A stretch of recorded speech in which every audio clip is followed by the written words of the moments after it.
Detail में discuss करेंगे एक बहुत ही इंपॉर्टेंट टॉपिक जिसका नाम है नॉन कॉपरेशन मूवमेंट। पिछली वीडियो में हम लोगों ने देखा कि देश में खिलाफत मूवमेंट चल रहा था। पहली बार पूरी की पूरी Muslim community as a whole British government के खिलाफ आंदोलन कर रही थी। गांधी जी ने इसमें एक अपॉर्चुनिटी खोज निकाली थी।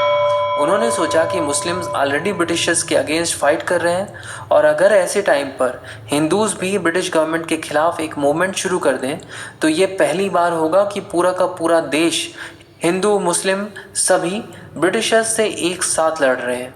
और अगर ऐसा हो गया तो ब्रिटिशर्स ज़्यादा देर तक टिक नहीं पाएंगे और ब्रिटिशर्स को घुटनों पर लाया जा सकता है और देश को आज़ाद कराया जा सकता है। और वैसे भी हिंदूज तो पहले से ही भरे बैठे थे रॉलेट एक्ट और जलियांवाला बाग ट्रेजेडी का बदला लेने के लिए।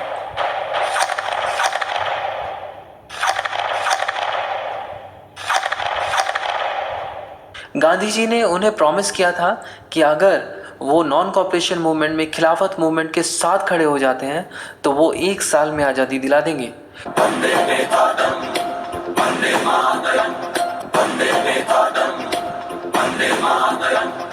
फिर क्या था, गांधी जी ने 1 अगस्त 1920 को नॉन कॉपरेशन मूवमेंट शुरू कर दिया और देश उनके साथ आ गया। अब बात आती है कि नॉन कॉपरेशन मूवमेंट में करना क्या था। पहली चीज़ तो ये कि government schools, colleges, law courts और लेजिस्लेटिव काउंसिल्स को बॉयकॉट करना था। विदेशी कपड़ों का बहिष्कार करना था और उसकी जगह खादी कपड़े यूज़ करने थे। इसके अलावा अगर ब्रिटिश गवर्नमेंट ने कोई भी अवार्ड या टाइटल्स दे रखे हैं तो उसको वापस करना है, यानी अवार्ड वापसी। दिसंबर 1920 कांग्रेस सेशन में कांग्रेस ने भी नॉन कॉपरेशन मूवमेंट पर मोहर लगा दी और साथ ही यहाँ पर कांग्रेस की गोल स्टेटमेंट को चेंज कर दिया गया। पहले कांग्रेस की गोल स्टेटमेंट जो थी वो था self government through constitutional means. Goal तो अभी भी सेल्फ गवर्नमेंट ही है बट इसे अचीव करने के तरीके को चेंज कर दिया गया। तो अब जो है गोल स्टेटमेंट है to attain self government via extra constitutional means of mass struggle. तो यहाँ पर ये कहना ठीक होगा कि गांधी जी के आने के बाद कांग्रेस के करेक्टर में ये एक बड़ा चेंज आया, क्योंकि अब आज़ादी पाने के लिए कांग्रेस सिर्फ कॉन्स्टिट्यूशनल रिफॉर्म्स के बारे में नहीं सोच रही है, बल्कि अब वो मासेस को इन्फ्लुएंस करके बड़े मूवमेंट के थ्रू आज़ादी पाना चाहती है। कई सारे कांग्रेस लीडर्स कांग्रेस में इस चेंज से खुश नहीं थे। जिन्ना, एनी बेसेंट और बिपिन चंद्र पाल ने इस कारण से कांग्रेस छोड़ दी। इनके छोड़ने से ज़्यादा कुछ फ़र्क तो पड़ा नहीं, मूवमेंट तो खूब फला फूला। अब क्योंकि बच्चों ने तो गवर्नमेंट स्कूल्स, कॉलेजेस छोड़ दिए थे, वो तो इन सब मामलों में पहले ही आगे रहते थे। जहाँ मूवमेंट शुरू हुआ नहीं, इन्होंने स्कूल छोड़े। इसीलिए नेशनल लीडर्स ने कहा कि यार इनकी पढ़ाई छूटनी नहीं चाहिए। ठीक है, गवर्नमेंट स्कूल्स नहीं है तो क्या हम लोग नेशनल कॉलेजेस खोल सकते हैं? तो काफ़ी सारे नेशनल लीडर्स ने नेशनल कॉलेजेस और विद्यापीठ खोल दिए। इसके अलावा बड़े बड़े दिग्गज लॉयर्स ने अपनी लॉ प्रैक्टिस छोड़ दी थी। इस समय में जो मेन कॉलेजेस खोले गए थे वो थे गुजरात विद्यापीठ, बिहार विद्यापीठ, तिलक महाराष्ट्र विद्यापीठ, काशी विद्यापीठ, बंगाल नेशनल यूनिवर्सिटी और जामिया मिलिया। और जिन दिग्गजों ने अपनी लॉ प्रैक्टिस छोड़ दी थी उनके नाम थे जवाहरलाल नेहरू, उनके पिताजी मोतीलाल नेहरू, CR दास, सरदार पटेल और राजेंद्र प्रसाद। गवर्नमेंट हमेशा की तरह बरस पड़ी थी आंदोलनकर्ताओं पर। पब्लिक मीटिंग्स बैन कर दी गई थी, प्रेस पर ताले लगा दिए गए थे। गांधी जी को छोड़कर बाकी सभी बड़े लीडर्स को जेल में डाल दिया गया था। उधर कांग्रेस जो है वो गांधी जी पर प्रेशर बना रही थी कि अरे आप तो जेल में नहीं हो ना, आप बाहर हो, नॉन कॉपरेशन मूवमेंट अच्छा चल रहा है और अब सिविल डिसोबीडियंस शुरू कर देना चाहिए।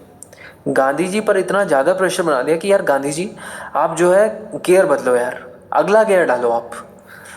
मरते क्या न करते गांधी जी ने 1 फरवरी 1922 में बारडोली से सिविल डिसोबीडियंस मूवमेंट लॉन्च करने का ऐलान कर दिया। अब ऐलान करे सिर्फ 4 ही दिन हुए थे कि 5 फरवरी 1922 में चौरी चौरा इंसिडेंट की खबर आ गई, जहां लोगों की भीड़ ने 22 पुलिसमैन को जिंदा जला दिया था। बेसिकली चौरी चौरा जो है वो गोरखपुर का एक छोटा सा विलेज है। यहाँ पर नॉन कॉपरेशन के दौरान एक निहत्थे वॉलंटियर ग्रुप पर पुलिस ने लाठीचार्ज कर दिया था। तो इसके रेस्पॉन्स में भाई उनको कुछ ना कुछ तो करना था, तो गांव वालों ने पुलिस स्टेशन का घेराव कर दिया और पीसफुल प्रोटेस्ट करने लग गए। अब इस पर पुलिस वाले जो हैं वो भड़क गए। उन्होंने कहा कि यार ये लोग हमें आने जाने का रास्ता भी नहीं देंगे। उन्होंने गोली वोली चला दी और इसके रेस्पॉन्स में गांव वालों ने एक दो के गले काट दिए। बस फिर क्या था, भीड़ ने आगे बढ़ के पूरे के पूरे पुलिस स्टेशन में आग लगा दी और वो भी पुलिस वालों सहित 22 पुलिसकर्मियों को यहाँ पर जिंदा जला दिया गया था। अब बात पहुंची गांधी जी तक। हम लड़ेंगे, जरूर लड़ेंगे, मगर हिंसा से नहीं, अहिंसा से। गांधी जी को तो वॉयलेंस पहले से ही पसंद नहीं है। खबर सुनते ही उनका तो खून खौल गया। उन्होंने कहा यार मैं यहाँ पे अहिंसा अहिंसा अहिंसा बोल रहा हूँ, तो मैं सिर्फ हिंसा हिंसा हिंसा ही सुन रहा है। उन्होंने कहा कि यार ऐसा नहीं चल पाएगा। नॉन कॉपरेशन मूवमेंट वापस ले लिया उन्होंने। नॉन कॉपरेशन मूवमेंट खत्म होने से पूरे देश में मातम सा छा गया, क्योंकि लोगों को ये समझ नहीं आ रहा था कि यार ऐसा क्या हो गया। एक छोटा सा इंसिडेंट हो गया और वो भी एक छोटी सी जगह में, तो गांधी जी क्या इसकी सजा सबको दे देंगे? यार इन्होंने तो नॉन कॉपरेशन और खिलाफत मूवमेंट दोनों ही बंद कर दिए।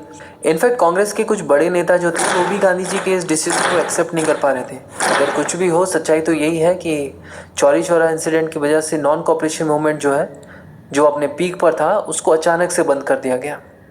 और इसके तुरंत बाद मार्च 1922 में गांधी जी को 6 सालों के लिए जेल में डाल दिया गया। ये था non cooperation movement. Next video में हम डिटेल में डिस्कस करेंगे